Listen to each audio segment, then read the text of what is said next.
세 가지 요소가 3요소다 또는 법률행위의 성립요건이다 이렇게 표현하죠. 그래서 법률행위가 성립되려거든 법률행위 하는 사람이 있어야 된다. 그 다음에 그 사람의 의도, 계약서에 쓴 것, 이걸 목적, 그리고 세 번째는 그 목적을 외부로 알리는 말을 의사표시. 이 세 가지를 우리는 성립요건이라고 그러지. 그럼 이 세 가지 사실이 있으면 법률행위가 되고 그 법률행위가 성립이 되면 그 법률행위 효력은 유효 아니면 무효로 이렇게 나눠지죠. 이렇게 유효 아니면 무효. 그럼 여기서 무효 사실도 세 가지예요. 근데 그 유효도 다시 처음부터 유효인 것으로 확정된 확정 유효. 그 다음에 처음에는 일단 유효로 했다가 일정 요건 하에 무효가 될 수 있는 불확정 유효. 무효도 다시 처음부터 무효인 것으로 정해진 확정 무효가 있고, 그 다음에 일정 요건을 갖추면 유효나 무효가 될 수 있는 불확정 무효. 이게 네 가지가 있다고 그랬어요. 법률행위가 성립이 되면 사형제가 있어요. 이렇게. 그럼 여기서 이제 오늘 배울 게 불확정적 유효 배울 거라고. 그래서 불확정적 유효를 소위 여러분들 페이지 취소할 수 있는 행위라고 한다고요.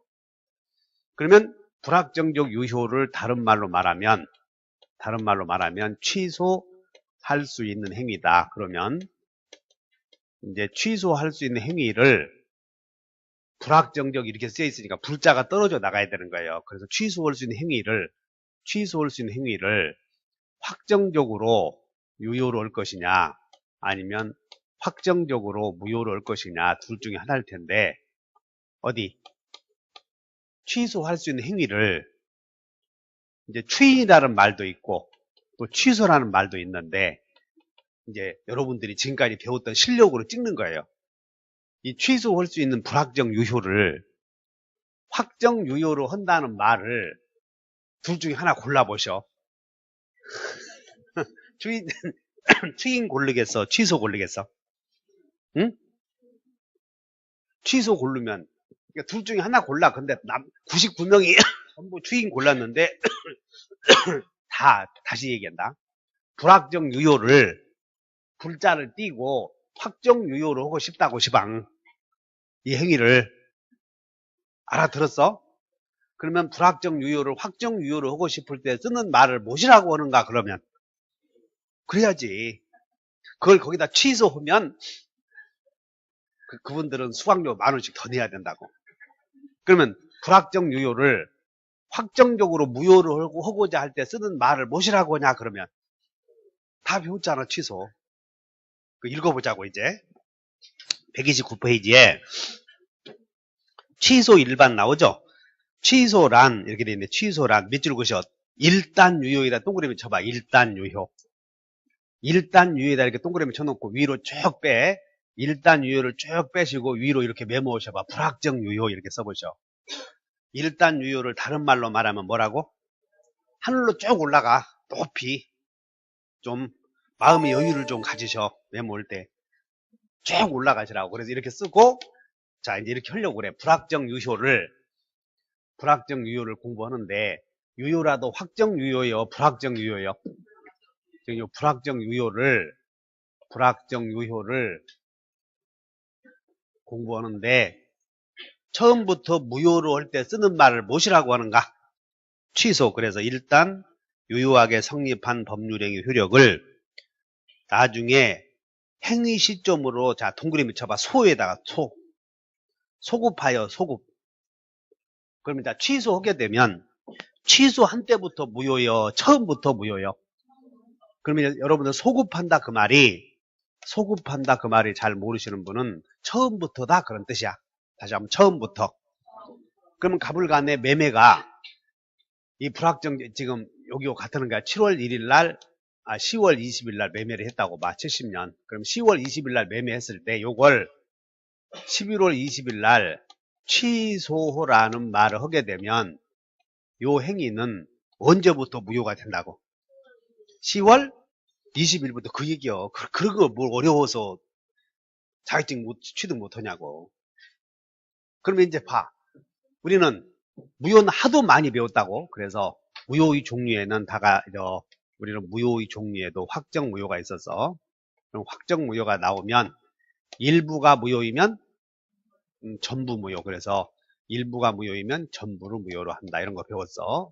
그 다음 무효행위 전환에 의해서 다른 행위가 될 수 있다. 무효임을 알고 추인하면 새로운 행위가 될 수 있다. 그 다음에 주고받은 것은 부당 이득이다. 그럼 취소해서 무효가 되었어도 주고받은 것은 부당이득이다. 똑같이 적용되는 거예요. 똑같이 적용돼.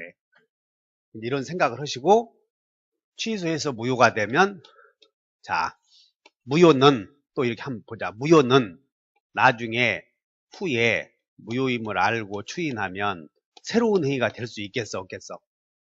취소할 수 있는 행위를 취소해서 무효가 되었다, 무효로 만들어 놓고 나중에 추인해서 새로운 행위로 인정할 수도 있다. 이렇게 하면 되는 거예요. 똑같이 무효니까.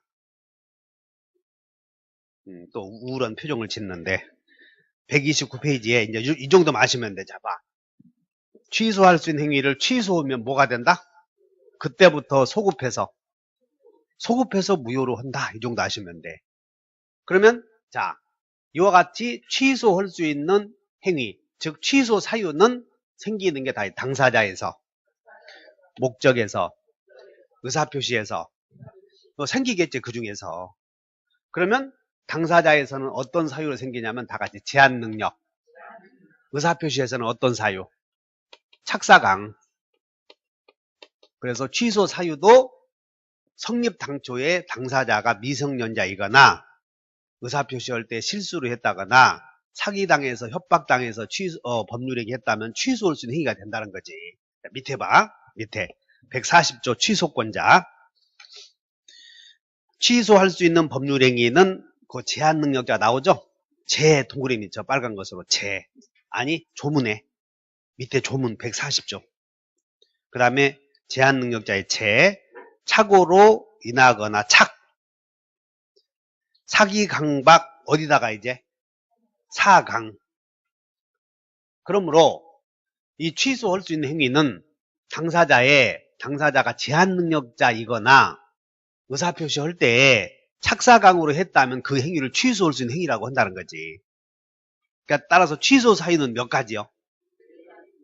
취소가 생기는 사실은 목적에서는 안 생기잖아. 지금 다시 한번 당사자에서, 의사표시에서, 또 당사자에서 제한능력자, 목적에서 착사강, 의사표시에서만 생기는 거지. 이렇게 목적에서는 안 생겨. 그러면 취소 사유는 이제 취소가 생기는 사실은 두 가지, 그리고 사유는 네 가지. 다시 제착사강. 이렇게 정리하면 돼. 제착사강. 그러면 취소권자는 누구냐면 이런 사람들이겠지. 다시 제착사강과 대리인, 승계인, 그렇게 취소라고 만들어 놓은 거예요. 착오로 의사표시 한 사람이, 자, 이거 제한능력자의